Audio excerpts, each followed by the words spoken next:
Hello दोस्तों, स्वागत है आपका पालमेस एकेडमी में। आज हम उत्तराखंड वन दरोगा प्रीवियस ईयर पेपर सेट की सीरीज स्टार्ट करने वाले हैं। यहाँ पर आपको उत्तराखंड जीके और महत्वपूर्ण प्रश्नों की श्रृंखला कई भागों में कराई जाएगी। इसलिए अगर आपने चैनल को अभी तक लाइक, शेयर और सब्सक्राइब नहीं किया है तो चैनल को आप सब्सक्राइब कर लीजिए। तो आज की वीडियो हम स्टार्ट करते हैं। हमारे पास टॉपिक है वन दरोगा का, जो 2020 में पेपर हुआ था 16 फरवरी को। कोड था उसका 102 और पेपर सेट ए का हम आज सॉल्यूशन देखेंगे। इस सॉल्यूशन को हम 2 वीडियो में कंप्लीट करेंगे। आज हम फर्स्ट 50 क्वेश्चंस करने वाले हैं। सेकंड वीडियो में आपको नेक्स्ट 50 क्वेश्चंस भी एक्सप्लेनेशन के साथ कराए जाएंगे। तो चलिए वीडियो को स्टार्ट करते हैं, जिसमें हमारे पास पहला क्वेश्चन है, छात्र ने परिश्रम नहीं किया इसलिए वह अनुत्तीर्ण हो गया, यह किस तरीके का वाक्य है। तो आप जब वाक्य पढ़ने जाते हैं तो आप वहाँ पर देखेंगे उसकी स्पेशलिटी। इस वीडियो में हम आंसर्स को देखने वाले हैं। एक्सप्लेनेशंस और अलग से टॉपिक्स के लिए वो नई वीडियो में आपको एक्सप्लेनेशन कराया जाएगा। तो छात्र ने परिश्रम नहीं किया, ये किस तरीके का वाक्य है? ये एक संयुक्त वाक्य है। किस तरीके का वाक्य है? ये संयुक्त वाक्य है। ठीक है। क्वेश्चन नंबर सेकंड है हमारे पास, अंडमान निकोबार में शासन और शिक्षा की क्या भाषा है? तो पहला ऑप्शन है हमारे पास बंगाली, दूसरा है निकोबारी, तीसरा है हिंदी और चौथा है अंडमानी। तो आप बताएंगे इसमें कि अंडमान निकोबार में जो शासन व्यवस्था है वो किस तरीके से चलती है। तो इसमें जो आपका ऑप्शन जो ठीक रहेगा वो है आपका हिंदी। अंडमान निकोबार में आपका शासन व्यवस्था हिंदी भाषा में चलती है। क्वेश्चन नंबर थर्ड को देखेंगे, वर्तन की दृष्टि से शुद्ध शब्द कौन सा है? तो वर्तनी की दृष्टि से देखिए, वर्तनी की दृष्टि से मीन्स इसमें से आपको शुद्ध शब्द को अलग करके उसको बताना है कि जिसमें कोई गलती ना हो। तो इसमें उज्ज्वल दिया है, उज्ज्वल दिया है, उज्ज्वल दिया है और उज्ज्वल दिया है। तो इसमें आपका करेक्ट ऑप्शन कौन सा है? क्वेश्चन ऑप्शन सी, उज्ज्वल। ठीक है, तो ये आपका ऑप्शन सी इसका करेक्ट आंसर होगा। क्वेश्चन नंबर 4 को देखेंगे आप। क्वेश्चन नंबर 4 में आप देख पा रहे हैं कि अर्ध सरकारी पत्र के प्रारूप में प्रेषक का नाम एवं पदनाम होता है। अर्ध सरकारी जो आपके पत्र होते हैं उसके प्रारूप में प्रेषक का नाम व पदनाम होता है। पत्र जो आपका एनवलप होता है उसमें बाईं ओर होता है, बाईं ओर और अंत में, बाईं ओर और शीर्ष पर, दाईं ओर और अंत में और दाईं ओर और शीर्ष पर। तो इसका करेक्ट ऑप्शन आपको पता होना चाहिए कि अर्ध सरकारी जो पत्र होते हैं उसमें जो भेजने वाले का नाम है और उसका पदनामे कहाँ लिखा जाता है आपके लिफाफे पर। तो ये इसका ऑप्शन नंबर सी, इसका भी ऑप्शन नंबर सी करेक्ट होगा। कहाँ लिखा जाता है? वो बाईं ओर और शीर्ष पर लिखा जाता है। देखिए क्वेश्चन नंबर 5, ईमेल किस जनसंचार माध्यम के अंतर्गत आता है? जो आप ईमेल करते हैं किसी को, ईमेल कौन से जनसंचार माध्यम में आता है? तो आप ईमेल को पढ़ सकते हैं। यहाँ पर सबसे पहली चीज़ तो आप ये देखेंगे कि आप ईमेल को पढ़ते हैं। तो श्रव्य माध्यम है, मुद्रण माध्यम है, परंपरागत माध्यम है या आधुनिक दृश्य माध्यम? तो देखकर पढ़ते हैं ना, तो आधुनिक दृश्य माध्यम है, क्योंकि नई खोज है। तो यहाँ पर आपका आधुनिक दृश्य माध्यम। क्वेश्चन नंबर 6 को देखेंगे। क्वेश्चन नंबर 6 में है, संबंधवाचक संज्ञा विशेषण का उदाहरण क्या है? तो संबंधवाचक देखिए, मौसेरा भाई, मीठा फल, तीन सेर और कड़वी बात। तो इसमें संबंध कौन बता रहा है? तो संबंध हमारा ये मौसेरा भाई जो वर्ड है ये हमारा किसी न किसी के साथ संबंध हमें बता पा रहा है। तो यहाँ पर इसका ऑप्शन ये हमारा करेक्ट हो जाएगा। ठीक है, क्वेश्चन नंबर 7 को देखते हैं। क्वेश्चन नंबर 7 में आप देख पा रहे हैं कि जो शब्द लिंग, वचन तथा काल के अनुसार नहीं बदलते हैं उन्हें क्या कहते हैं? तो जो शब्द लिंग, वचन और काल के अनुसार अपनी प्रथम स्थिति के अनुसार या पहली वाली कंडीशन में ही बने रहते हैं उनको हम क्या कहते हैं? तो क्वेश्चन नंबर 7 का जो आंसर हो जाएगा वो हो जाएगा अविकारी शब्द, यानी जिसमें कोई विकार नहीं आ रहा है किसी भी स्थिति में। ठीक है। कुश प्लस आसन में कौन सी संधि है? देखिए कुश और आसन, इसमें स्वर की आपकी स्वर से व्यंजन की संधि हो रही है, तो कौन सी? दीर्घ होगी, वृद्धि होगी, गुण होगी और यण होगी। तो आप जब संधि को पढ़ने जाते हैं तो वहाँ पे स्पेशलिटी से आप इस आंसर को बहुत इजीली कर पाते हैं और इसका आंसर आपका क्या है? दीर्घ संधि। ठीक है, तो आप इस तरीके से क्वेश्चंस को लगाएंगे। इजी क्वेश्चन हैं सारे, अगर आप प्रैक्टिस करेंगे टॉपिक वाइज तो आपको बहुत ईजिली सारे क्वेश्चन उत्तराखंड जीके के दृष्टि से और बाकी सब कॉम्पिटेटिव एग्जाम की दृष्टि से भी ईजिली आप कर पाते हैं। उसके बाद क्वेश्चन नंबर 9 को देखते हैं। क्वेश्चन नंबर 9 में हमारे पास है नीलिमा शब्द में प्रयुक्त प्रत्यय है। तो नीलिमा में कौन सा प्रत्यय प्रयुक्त हो रहा है? देखिए, प्रत्यय शब्द के प्रथम में नहीं लगते और उपसर्ग कहाँ लगते हैं वो आपको पता होना चाहिए। तो नीलिमा में प्रत्यय आपके शब्द के अंत में लगते हैं। तो नीलिमा में आपके पास प्रत्यय कौन सा है? ईमा, लीमा, नी और मा। तो क्वेश्चन नंबर 9 में आपके पास प्रत्यय क्या है? नीलिमा। ईमा आपका प्रत्यय इसमें लग रहा है। उसके बाद क्वेश्चन नंबर 10 को देखते हैं। पूर्ववर्ती का विपरीतार्थक शब्द कौन सा है? यानी पूर्ववर्ती का अपोजिट कौन सा है? पश्चिमवर्ती, दक्षिणवर्ती, परवर्ती, उपयुक्त में से कोई नहीं। तो क्वेश्चन नंबर 10 का ऑप्शन नंबर सी इसका करेक्ट ऑप्शन हो जाएगा। पूर्ववर्ती का विपरीतार्थक शब्द कौन सा है? परवर्ती। क्वेश्चन नंबर 11 को देखते हैं अब हम।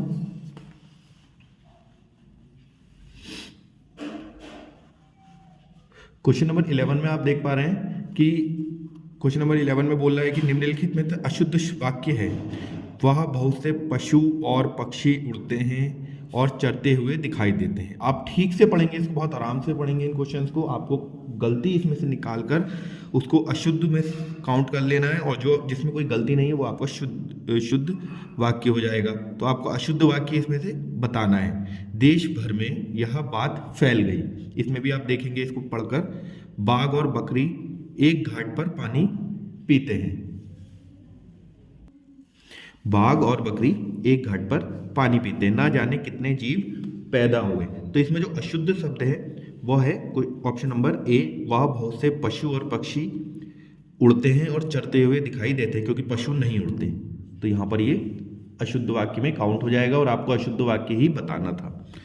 उसके बाद क्वेश्चन नंबर 12 को देखेंगे। निम्नलिखित में से क्रिया के सही भेद हैं। तो इसमें से क्रिया जो होती है उसमें हमारे कुछ भेद होते हैं। उसमें से हमारे पास कौन कौन से भेद होते हैं क्रिया के वो आपको पता होना चाहिए। और इसमें से आपका सही भेद सकर्मक अकर्मक हो गया, विकर्मक अकर्मक हो गया, विकर्मक सकर्मक, या उपयुक्त में से कोई नहीं। तो इसमें से आपका कौन सा ऑप्शन करेक्ट हो जाएगा? कुछ ऑप्शन नंबर ए, यानी सकर्मक और अकर्मक क्रिया के भेद होते हैं। बाकी विकर्मक नहीं होता और विकर्मक अकर्मक नहीं हो सकता, क्योंकि सकर्मक होता है। तो विकर्मक इसमें से काउंट नहीं होता। उसके बाद क्वेश्चन नंबर उसके बाद आप देख पा रहे हैं क्वेश्चन नंबर 13। बघेली किस उपभाषा की बोली है? बघेली जो है वो हमारी किस उपभाषा की बोली है? तो बघेली पूर्वी हिंदी है, पश्चिमी हिंदी है, राजस्थान की है या बिहार की है? तो बघेली कौन सी किस भाषा की उपभाषा है? पूर्वी हिंदी की उपभाषा बघेली है। उसके बाद क्वेश्चन नंबर 14 देखते हैं। क्वेश्चन नंबर 14 में घोड़ा का क्या पर्यायवाची है? घोड़े का पर्यायवाची बताना है। तमाल, जम्बुक, है या वायस? तो तमाल, जम्बुक, है या वायस में से घोड़े का पर्यायवाची कौन सा है? है। ये तीनों ही आपके घोड़े के पर्यायवाची नहीं है। तो यहाँ से आपका क्वेश्चन नंबर 14 भी इजीली आप कर पा रहे हैं। उसके बाद क्वेश्चन नंबर 15 देखते हैं। 15वां क्वेश्चन, पासपोर्ट को हिंदी में क्या कहते हैं? हवाई पत्र, पार पत्र, निर्यात पत्र या पाषण पत्र? तो पासपोर्ट का हिंदी में जो नाम होता है वो होता है पार पत्र। ये आप लर्न कर लेंगे। उसके बाद क्वेश्चन नंबर 16 देखते हैं। क्वेश्चन नंबर 16 में सूर्यकांत त्रिपाठी निराला ने निम्नलिखित में से किस पत्रिका का संपादन किया? तो सूर्यकांत त्रिपाठी निराला ने निम्नलिखित में से किस पत्रिका का संपादन किया है? तो 16 का आपका आंसर हो जाएगा मतवाला। ये आपकी सूर्यकांत त्रिपाठी निराला की कृति थी। क्वेश्चन नंबर 17 को देखिए। क्वेश्चन नंबर 17 में हमारे पास है किसी भी विचाराधीन पत्र एवं प्रकरण को निपटाने के लिए उस पर राय, मंतव्य तथा आदेश निर्देशन किया जाता है, इसको क्या कहते हैं? तो इसका ऑप्शन नंबर बी, टिप्पण इसको कहा जाता है। ये इसका करेक्ट ऑप्शन हो जाएगा। निम्नलिखित में से दंतोष्ठीय ध्वनियाँ कौन सी हैं? दंतोष्ठी यानी जिसमें दांतों का प्रयोग होता हो। तो या और रा है, या ला और वा है, पा और फा है, या वा और फा है। जिसमें दोनों में ही दांत आपके यूज हो रहे हों वो दंतोष्ठी ध्वनियाँ कहलाती हैं। और इसमें आपका जो 18 क्वेश्चन का आंसर हो जाएगा वो हो जाएगा आपका बी, ला और वा। तो ये आपकी दोनों ही इसकी ऑप्शन नंबर डी इसका करेक्ट ऑप्शन हो जाएगा। तो ऑप्शन नंबर डी में आप वा और फा में दोनों ही दांतों का यूज हो रहा है, तो ये दंतोष्ठी ध्वनियाँ इसकी गिनी जाएंगी, दंतोष्ठी ध्वनियाँ इसकी हो जाएंगी। उसके बाद क्वेश्चन नंबर 19 को देखते हैं। क्वेश्चन नंबर 19 में बोल रहा है कि मनोहर श्याम जोशी की सिल्वर वेंडिंग कहानी का मुख्य पात्र कौन है। जो मनोहर श्याम जोशी जी हैं हमारे, वह सिल्वर वेंडिंग कहानी का मुख्य पात्र कौन सा था? वंशीधर था, भूषण था, दत्ताजी राव था या यशोधर बाबू था? तो इसका यशोधर बाबू उस कहानी के मुख्य किरदार थे। यहाँ पर इसका ये option number D correct option हो जाएगा। 20 क्वेश्चन देखते हैं। स्रोत भाषा में व्यक्त विचारों को लक्ष्य भाषा में अभिव्यक्त करने की प्रक्रिया को क्या कहते हैं? जो हमारी स्रोत भाषा होती है उसको लक्ष्य भाषा में अभिव्यक्त करने की जो प्रक्रिया उसको क्या बोलते हैं? संक्षेपण बोलते हैं, प्रेक्षण बोलते हैं, या हमारा पल्लवन बोलते हैं, या अनुवाद बोलते हैं। तो अनुवाद इसका करेक्ट ऑप्शन हो जाएगा। उसके बाद क्वेश्चन नंबर 21, यूनेस्को द्वारा फूलों की घाटी को विश्व धरोहर कब घोषित किया गया? ये बहुत इजी क्वेश्चन है, बहुत बार पूछा जाता है एग्जाम में। आपके उत्तराखंड से रिलेटेड वनडे एग्जाम में भी बहुत बार पूछा गया क्वेश्चन है। तो इसका यूनेस्को द्वारा फूलों की घाटी को विश्व धरोहर कब घोषित किया गया? 2005 में इसको विश्व धरोहर घोषित किया गया था। तो दी गई आकृति में कितने वर्ग हैं? देखिए, ये वर्ग काउंट करने वाले क्वेश्चंस के लिए बहुत इजी ट्रिक्स होती हैं। उसको हम जो हमारी रीजनिंग की क्लास आती है उसमें हम कंप्लीट करने वाले हैं। तो रीजनिंग से टॉपिक्स यहाँ पर से आप बहुत इजीली डन कर पाएंगे। वहाँ पर आपके रक्त संबंध और जो आपके टेबल अरेंजमेंट वाले क्वेश्चंस हैं या दिशा वाले क्वेश्चन हैं, वहाँ पर वो बहुत ईजिली आपको ट्रिक्स में कराए जाने वाले हैं आने वाली वीडियो में। तो यहाँ से हम इसका आंसर देखते हैं, और आप जब तक काउंट करके देखेंगे फिर हम वीडियो में इस क्वेश्चंस को बहुत इजी वे में हिट करने वाले हैं। मतलब इसको करेक्ट वे में आपको किस तरीके से क्वेश्चंस में यानी ट्रायंगल काउंट करने हो या वो सारी चीज़ें, तो वहाँ से आपको ट्रिक्स बताई जाएंगी, वहाँ से आप करने वाले हैं। तो क्वेश्चन नंबर 22 का आपका जो आंसर है वो है ऑप्शन नंबर डी। और आप देखेंगे कि आप इन 30 क्वेश्चंस में इसको टिक कर पा रहे हैं या नहीं कर पा रहे हैं। उसके बाद जो आपका दी गई आकृति में कितने वर्ग हैं उसका आंसर कितना हो गया हमारा? 30। उसके बाद क्वेश्चन नंबर 23 को देखते हैं। छागलेंश की प्रशस्ति प्राप्त हुई है। तो छागलेंश की प्रशस्ति कहाँ से प्राप्त हुई थी? हमारे पास लाखा मंडल से प्राप्त हुई थी। ठीक है। उसके बाद क्वेश्चन नंबर 24 को देखते हैं। राम, महेश और मोहन बैडमिंटन खेलते हैं। महेश, रमेश तथा प्रमोद टेनिस खेलते हैं तथा महेश, रमेश तथा राम शतरंज खेलते हैं। कौन शतरंज तथा बैडमिंटन खेलता है परंतु टेनिस नहीं? तो देखिए, ये आपके पाई चार्ट वाले क्वेश्चन है। पाई चार्ट के हेल्प से या आपको वृत्त चित्र की हेल्प से जब आप रीडिंग क्लास कर लेंगे इन क्वेश्चंस के लिए, तो यहाँ पर से आपको बहुत ईजिली आ जाएंगे क्वेश्चन। ये वहाँ से ही क्वेश्चन आप इजीली कर पाएंगे। यहाँ पर हम आंसर्स को देख रहे हैं, तो आंसर्स में इसका आंसर हो जाएगा ऑप्शन नंबर डी। किस तरीके से हो रहा है इसका आंसर, हम नेक्स्ट वीडियो में जब हम इसकी रीजनिंग क्लास के लिए करेंगे तो वहाँ पर हम इस क्वेश्चन को करने वाले हैं। क्वेश्चन नंबर 25 को देखते हैं। क्वेश्चन नंबर 25 में उत्तराखंड में राजस्व पुलिस व्यवस्था कब लागू हुई? 1858 ईस्वी में, 1865 ईस्वी में, 1874 यानी 1874 ईस्वी में, या सन 1880 में? तो उत्तराखंड में राजस्व पुलिस व्यवस्था हमारी कब से लागू हुई है? ऑप्शन नंबर सी 1874 में। बहुत बार कुछ पूछा गया क्वेश्चन है ये भी आपके उत्तराखंड में। Option number 26। तो देखिए यहाँ पे वर्ग है यहाँ पर या इसके घन है, आप बताएंगे कमेंट सेक्शन में कि ये किस तरीके से हो रहा है क्वेश्चन। मैं आपको यहाँ पर इसका आंसर बता रहा हूँ और इजी है ये क्वेश्चन, बहुत इजीली आप इसको कर पाएंगे। देखिए 6, 4 और 4 से रिलेशन निकालेंगे और ABCD को आप एक सीरियल में लिखकर 26 को वहाँ तक करने के बाद उस क्वेश्चन में देखिए कुछ रिलेशन है इसके अंदर। क्या रिलेशन है हम नेक्स्ट वीडियो में करने वाले हैं। तो 26 का आंसर मैं आपको बता देता हूँ। 26 का आंसर है हमारा डी। तो किस तरीके से हो रहा है आप करके देखिए, अगर नहीं होगा तो हम इसको नेक्स्ट वीडियो में करने वाले हैं। क्वेश्चन नंबर 27, हिम ज्योति फाउंडेशन देहरादून का उद्देश्य क्या है? मेधावी छात्रों को उत्तम शिक्षा उपलब्ध कराना, असहाय महिला कल्याण, दिव्यांग बालिका कल्याण या उपयुक्त सभी। तो हिम ज्योति फाउंडेशन क्या कार्य करती है? मेधावी छात्रों को उत्तम शिक्षा प्रदान कराती है। उसके बाद क्वेश्चन नंबर 28 देखते हैं। क्वेश्चन नंबर 28 में यंग इंडिया के संपादक कौन थे? तो यंग इंडिया के संस्थापक महात्मा गांधी थे, सी राजगोपालचारी थे, लाला लाजपत राय थे या बाल गंगाधर तिलक थे? तो 28 का हमारा option number A Mahatma Gandhi ने स्थापना की थी। क्वेश्चन नंबर 29 देखते हैं। आसन बिराज बिहार का संबंध किससे है? हाथी से है, तेंदुए से है, काला भालू से है या चिड़िया से है? तो आसन बिराज में सबसे ज़्यादा कौन से जानवर पाए जाते हैं? इसका ऑप्शन नंबर डी, चिड़िया पाई जाती हैं आसन बिराज में। तो आसन बिराज से इसका संबंध बताएंगे हम। उसके बाद नेक्स्ट क्वेश्चन है हमारा, यूरोपीय संघ का मुख्यालय कहाँ है? तो यूरोपीय संघ का मुख्यालय आपका कहाँ है? क्वेश्चन नंबर 30 में पूछ रखा है उसने, यूरोपीय संघ का मुख्यालय कहाँ है इसका? ब्रुसेल्स में है। उसके बाद गढ़वाल हितकारी सभा की स्थापना कब हुई थी? तो गढ़वाल हितकारी संबंध की स्थापना हमारी सन 1901 ईस्वी में हुई थी।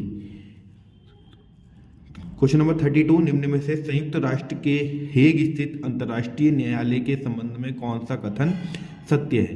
तो पहले ऑप्शन पढ़ लेते हैं। 13 न्यायाधीश 10 वर्षों के लिए केवल संयुक्त राष्ट्र संघ की महासभा द्वारा चुने जाते हैं। 15 न्यायाधीश होते हैं जो 9 वर्षों के लिए संयुक्त राष्ट्र की महासभा के द्वारा चुने जाते हैं। 13 न्यायाधीश होते हैं जो 10 वर्षों के लिए केवल संयुक्त राष्ट्र संघ की महासभा तथा सुरक्षा परिषद के द्वारा चुने जाते हैं। या आपका 15 न्यायाधीश 9 वर्षों के लिए केवल संयुक्त राष्ट्र संघ की महासभा तथा सुरक्षा परिषद के द्वारा चुने जाते हैं। तो इसका ऑप्शन नंबर डी करेक्ट इसका ऑप्शन हो जाएगा।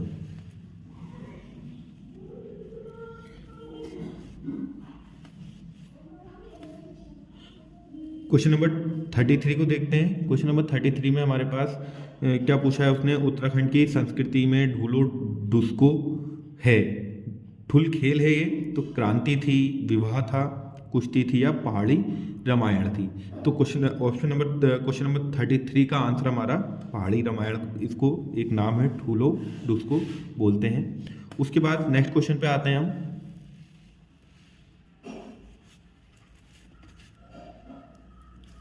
नेक्स्ट क्वेश्चन देखते हैं 34,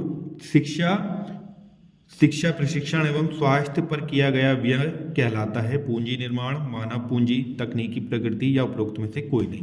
तो ये हमारा मानव पूंजी कहलाता है, क्योंकि हम आने वाली भविष्य के लिए अपने जो जनसंख्या है या जो हमारे मानव हैं या हमारी जो लोग हैं उनको हम तैयार करते हैं एक कुशल राज्य बनाने की दृष्टि से। उसके बाद क्वेश्चन नंबर 35 को देखते हैं। क्वेश्चन नंबर 35 में हमारे पास है कि न्योली क्या है? तो न्योली वन गीत है, वाद्य यंत्र है, शास्त्रीय संगीत है या ए और सी दोनों है? तो दोनों तो नहीं हो सकते, शास्त्रीय संगीत और वन गीत। तो यहाँ से आपका ऑप्शन नंबर ए वन गीत है, न्योली एक, तो यहाँ से आपका ऑप्शन ए करेक्ट हो जाएगा। क्वेश्चन नंबर 36, 3 बार विश्व चैंपियन रही साइकिल चालक केली कैटलिन का हाल ही में निधन हुआ था।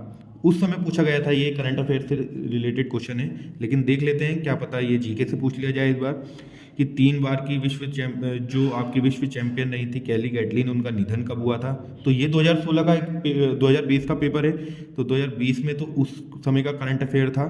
तो यहाँ से कहाँ की थी ये पूछ सकता है वो, तो कहाँ की थी वो? ऑप्शन नंबर ए में बोला है उसने कनाडा, दूसरे में बोला है उसने संयुक्त राज्य अमेरिका, तीसरा ऑप्शन था जापान और चौथा है उपरोक्त में से कोई नहीं। लेकिन ऑप्शन नंबर बी इसका संयुक्त राज्य अमेरिका करेक्ट है।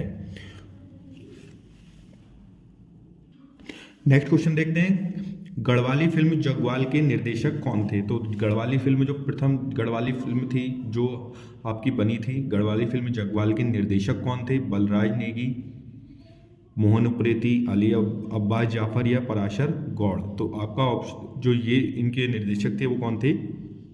पराशर गौड़ इनके निर्देशक थे। ये भी रीजनिंग का क्वेश्चन है, आप ऑप्शन टिक करेंगे और फिर देखेंगे कि आपसे हो पा रहा है या नहीं, क्योंकि हम इसको नेक्स्ट वीडियो में करने वाले हैं। तो क्वेश्चन नंबर 38 में निम्न में से कौन सा विकल्प प्रश्नवाचक चिन्ह के स्थान पर आएगा? तो 38 का ऑप्शन नंबर सी 16 आ रहा है। तो आप देखेंगे कि आप 16 का जो एक रिलेशन है इन क्वेश्चन नंबर्स के बीच में वो ढूंढ पा रहे हैं या नहीं। क्वेश्चन नंबर 39 में पूछा है कि कुमाऊं को किस वर्ष कुमाऊं एवं गढ़वाल दोनों जिलों में विभक्त किया गया? तो गढ़वाल को और कुमाऊं में कब विभक्त किया गया था हमारा? 1839 में या 1836, 1840 या उपरोक्त में से कोई नहीं? तो गढ़वाल और कुमाऊं का जो बंटवारा था दो मंडलों में कब विभाजित किया गया था इसको? 1839 में। तो इसका ऑप्शन फर्स्ट करेक्ट ऑप्शन हो जाएगा। 40 क्वेश्चन देखते हैं। निम्नलिखित में से किसने ईस्ट इंडिया कंपनी को दीवानी प्रदान की थी। तो इसमें से ईस्ट इंडिया कंपनी को दीवानी किसने प्रदान की थी? फारूक नियासियार ने, शाह आलम द्वितीय ने, शाह आलम प्रथम ने, या सिराजुद्दौला ने। तो इसका ऑप्शन कौन सा करेक्ट हो जाएगा? ऑप्शन नंबर बी इसका, शाह आलम द्वितीय ने इसको दीवानी प्रदान की थी। 41 क्वेश्चन देखते हैं। 41 क्वेश्चन में उत्तराखंड राज्य एवं प्रौद्योगिकी परिषद का गठन कब किया गया? 2004, 2003, 2005 या 2 उपरोक्त में से कोई नहीं। तो इसका ऑप्शन बी करेक्ट हो जाएगा। 2005 में आपको इसका जो गठन है वो किया गया था। लास्ट क्वेश्चन जो आपका 42 क्वेश्चन है उसमें देखते हैं। 42 क्वेश्चन में पूछा है कि कौन सी पर्वत चोटी हिमालय में स्थित नहीं है? Guru Shikhar, mount Everest, comet या नंदा देवी। तो गुरु शिखर इसमें हिमालय में स्थित नहीं है। नेक्स्ट क्वेश्चन 43 क्वेश्चन में पूछा है उसने, अपने रूप व आकार के अनुसार निम्नलिखित में से कौन एक वनाग्नि का प्रकार नहीं है? Surface fire, ground fire, tree fire या फॉरेस्ट स्टॉर्म। तो इसका ऑप्शन सी एक जो आपका वनाग्नि का प्रकार नहीं है, ट्री फायर नहीं है, क्योंकि ये आपका एक खुद से लगाई जाने वाली एक डिजिटल है आग होती है। तो इसको एक सजाने के लिए बोल सकते हैं, उस तरीके से आपको लगाया जाता है ट्री फायर। उसके बाद क्वेश्चन नंबर 44 में संविधान सभा की पहली बैठक कब हुई थी? 9 दिसंबर 1946 को, 9 जनवरी 1949 को, 9 दिसंबर 1949 को या 9 जनवरी 1946 को। तो आपके संविधान सभा की पहली बैठक कब हुई थी? 9 दिसंबर 1946 को पहली बैठक हुई थी। क्वेश्चन नंबर 45 को देखते हैं। बालगंगा की सहायक नदी कौन सी है? भागीरथ, भीलगंगा, मंदाकिनी या पिंडर। तो जो आपकी बालगंगा की सहायक नदी है वो है आपकी भीलगंगा। ठीक है। उसके बाद क्वेश्चन नंबर 46 को देखते हैं। निम्नलिखित में से वास्तविक निवेश किसको बोल सकते हैं हम? तो शेयर खरीदना वास्तविक निवेश होगा, या पुरानी फैक्ट्री खरीदना, भवनों का निर्माण करना, या बैंक में जमा खोलना यानी बैंक में पैसे जमा करना। तो वास्तविक निवेश किसको बोलते हैं हम? जिससे हमें कुछ ना कुछ जो हो लाभ प्राप्त हो सके, निवेश हम तभी करते हैं। तो 46 का जो आपका आंसर हो जाएगा भवनों का निर्माण, क्योंकि आज जो हम भवन निर्माण कर रहे हैं वो कुछ समय बाद हमें जो उसमें लाभ भी प्रदान करेगा। उसके बाद देखते हैं क्वेश्चन नंबर 47।